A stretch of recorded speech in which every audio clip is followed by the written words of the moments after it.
आमची कंप्लेंट्स करणार आणि टीचर्स पॅरेंट्स आमची कंप्लेंट्स करणार आणि काय सर्व आपापले प्रॉब्लेम सांगणार एकमेकांना, पण सोल्युशन कोणीही देणार नाही. सर्व टीचर एकच गोष्ट सांगतात, मुलाचं माइंड तर चांगलंय पण लक्षच देत नाही, करू शकतो पण करतच नाही. आणि पॅरेंट्स टीचरला सांगणार, तुम्ही ना दमदाटी करा यांना, स्ट्रिक्टली घ्या, ओरडला तरी चालेल, आम्हाला काही फरक पडत नाही.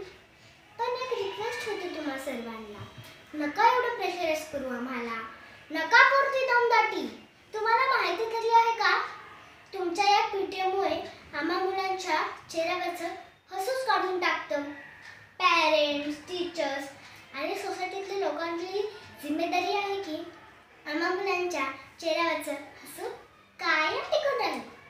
मार्क्स काय आहे यार, आज जर कमी आले तुला जास्त येतील, पण हे हसत बागडणारं बालपण एकदा काय गेलं ना पुन्हा कधीच येणार नाही, ते पुन्हा कधीच येणार नाही. थँक्यू.